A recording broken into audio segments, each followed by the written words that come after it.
Swiss ಬ್ಯಾಂಕ್ನಲ್ಲಿ ಎಷ್ಟು ಕೋಟಿ ಬ್ಲ್ಯಾಕ್ ಮನಿ? ಈಗಿರೋದು ಬ್ಲ್ಯಾಕ್ ಮನಿ ಅಲ್ವಂತೆ, ಪ್ಯೂರ್ ವೈಟ್. स्विट्जरलैंड से रियल टाइम डाटा मिलने लगेगा तब विदेश में काला धन जमा करने वालों को और मुसीबत होने वाली है। करप्शन लोकतंत्र नहीं है और इसलिए भ्रष्टाचार को इस देश में अब जगह नहीं है। मतलब साफ है कि पीएम मोदी के लगातार भ्रष्टाचार के खिलाफ किए जा रहे प्रयासों का असर दिखने लगा है। ಕಾಂಗ್ರೆಸ್ ಹಲವಾರು ದಶಕಗಳಿಂದ ದುಡ್ಡು ಕೊಳ್ಳೆ ಹೊಡೆದು ಸಾವಿರಾರು ಕೋಟಿಗಳನ್ನು ಸ್ವಿಸ್ ಬ್ಯಾಂಕ್ನಲ್ಲಿ ಇಟ್ಟಿದೆ. ಆ ದುಡ್ಡನ್ನು ಭಾರತಕ್ಕೆ ತಂದು ಹಂಚಿದರೆ ಭಾರತದಲ್ಲಿ ಇರೋ ಒಬ್ಬೊಬ್ಬರಿಗೂ 15 ಲಕ್ಷ ಹಣ ಸಿಗುತ್ತೆ.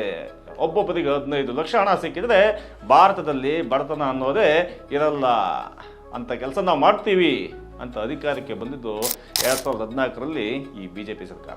ಅದ್ಯಾವ ಮಟ್ಟಕ್ಕೆ ಅಂದರೆ, ನಿಜಕ್ಕೂ ಮೋದಿ ಸ್ವಿಸ್ ಬ್ಯಾಂಕ್ನಲ್ಲಿರೋ ಕಪ್ಪು ಹಣವನ್ನು ತಂದು ನಮ್ಗಳ ಖಾತೆಗೆ 15 ಲಕ್ಷ ಆಗ್ತಾರೆ ಅಂತಲೇ ಜನ ನಂಬಿದರು.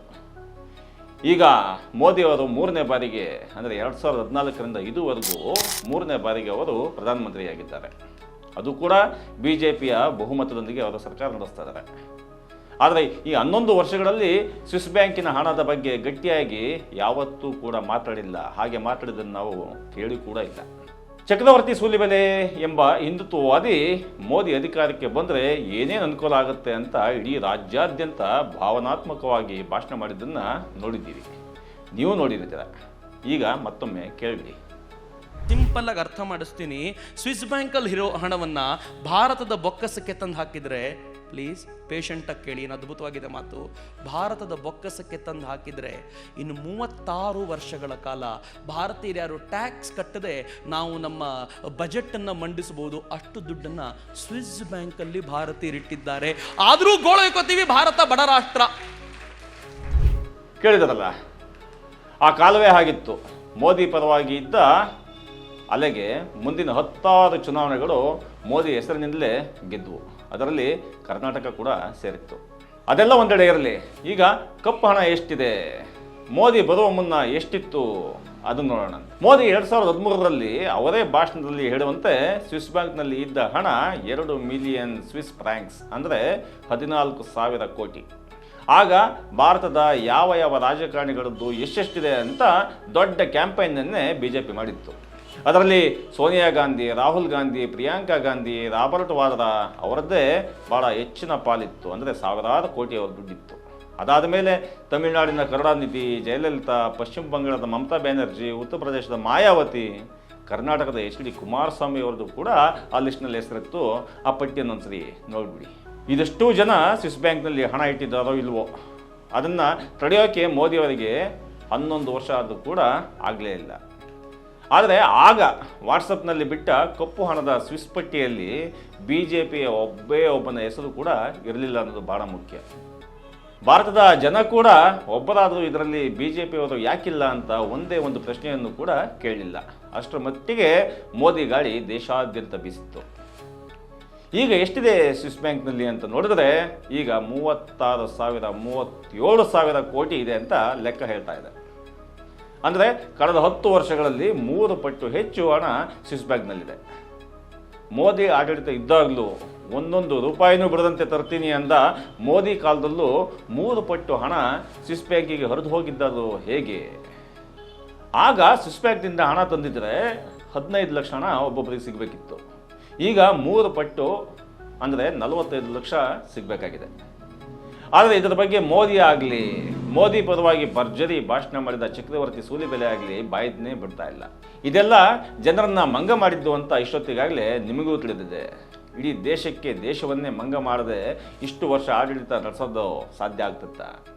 ಈಗ ಭಾರತ ವಿಶ್ವದ 3ನೇ ದೊಡ್ಡ ಆರ್ಥಿಕ ಶಕ್ತಿ ಆಗೋದಿದೆ ಅಂತಾರೆ. ದೇಶದ 140ಕ್ಕೂ ಹೆಚ್ಚಿನ ಜನಸಂಖ್ಯೆ ಇರೋ ದೇಶದಲ್ಲಿ ಎಷ್ಟು ಜನರ ಹತ್ರ 3ನೇ ದೊಡ್ಡ ಆರ್ಥಿಕ ಶಕ್ತಿ ಆಗುವಷ್ಟು ಹಣ ಇದೆ ಹೇಳಿ? ಇದು ಯಾವ ಥರದ ಲೆಕ್ಕ ಅಂತ 3ನೇ ದೊಡ್ಡ ಆರ್ಥಿಕ ಶಕ್ತಿ ಅಂತ ಅಂದ್ರಲ್ಲ, ಅವ್ರನ್ನೇ ಕೇಳಬೇಕು. ಮೊದಲು ಅಂದರೆ 10 ವರ್ಷಗಳ ಹಿಂದೆ 54% ಇದ್ದ ನಿರುದ್ಯೋಗ ಈಗ 2022ಕ್ಕೆ 65.7% ಆಗಿದೆ.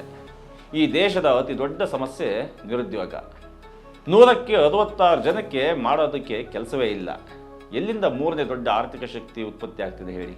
ಶ್ರೀಮಂತರು ಶ್ರೀಮಂತರೇ ಆಗ್ತಾ ಇದ್ದಾರೆ, ಬಡವರು ಮತ್ತಷ್ಟು ಬಡವರಾಗ್ತಾ ಇದ್ದಾರೆ. ಇನ್ನು ಮಧ್ಯಮ ವರ್ಗದ ಕಥೆಯನ್ನಂತೂ ಕೇಳೋ ಹಾಗೇ ಇಲ್ಲ. ಕಷ್ಟಪಟ್ಟು ದುಡ್ದಿರೋ 1-2 ಲಕ್ಷಗಳು ಕೂಡ GST ಹೆಸರಿನಲ್ಲಿ ಲೂಟಿ ಹೊಡಿತಾ ಇದ್ದಾರೆ. ಒಂದು ದಾಖಲೆಯ ಪ್ರಕಾರ ಬ್ರಿಟಿಷರ ಕಾಲದಲ್ಲಿ ಇಷ್ಟು ತೆರಿಗೆ ಇರಲಿಲ್ಲ. ಬಡತನದ ತೀವ್ರತೆ ಕೂಡ ಇಷ್ಟಿರಲಿಲ್ಲ. ಎಲ್ಲಿಂದ ಎಲ್ಲಿಗೆ ಬಂತು ದೇಶ? ಈಗ ಮೋದಿ ಫಾಲೋವರ್ಸ್ ಪ್ರಕಾರ ಸ್ವಿಟ್ಜರ್ಲ್ಯಾಂಡಿನ 300ಕ್ಕೂ ಹೆಚ್ಚು ಬ್ಯಾಂಕ್ಗಳಲ್ಲಿ ಇರೋ 36,000 ಕೋಟಿ ಹಣ ಬ್ಲ್ಯಾಕ್ ಮನಿ ಅಲ್ವೇ ಅಲ್ಲ. ಅದೆಲ್ಲ ಈ ದೇಶದ ಉದ್ಯಮಿಗಳು, ರಾಜಕಾರಣಿಗಳು ಬೆವರು ಹರಿಸಿ ಈ ದೇಶಕ್ಕೆ ಕಟ್ಟೋ ಟ್ಯಾಕ್ಸನ್ನು ಕಟ್ಟಿ ಉಳಿದ ಹಣವನ್ನು ಸೇಫ್ಟಿಗೋಸ್ಕರ ಸ್ವಿಸ್ ಬ್ಯಾಂಕ್ನಲ್ಲಿ ಇಟ್ಟಿದ್ದಾರೆ. 2014 ಹಿಂದೆ ಇಟ್ಟಿದ್ದು ಕಪ್ಪು ಹಣ, ಆದರೆ ಈಗ ಇಟ್ಟಿರೋದೆಲ್ಲ 3 ಪಟ್ಟು ಹೆಚ್ಚು ಹಣ ಇದೆಯಲ್ಲ, ಅದೆಲ್ಲ ಪ್ಯೂರ್ ವೈಟ್ ಮನಿ. ಜನರನ್ನು ಇವರೆಲ್ಲ ಏನಂತ ತಿಳ್ಕೊಂಡಿದ್ದಾರೆ? ಒಂದು ವೇಳೆ 2014 ಹಿಂದೆ ಇದು ಕಪ್ಪು ಹಣ ಆಗಿದ್ದೇ ಆಗಿದ್ರೆ ಈಗಿರೋದು ಕೂಡ ಕಪ್ಪು ಹಣ ಅಲ್ವೇ? ಆದರೆ ಅದನ್ನು ಕೇಳುವ ಕಾಂಗ್ರೆಸ್ ಮಾತ್ರ ಯಾಕೋ ಬಾಯ್ನೆ ಬಿಡ್ತಾ ಇಲ್ಲ.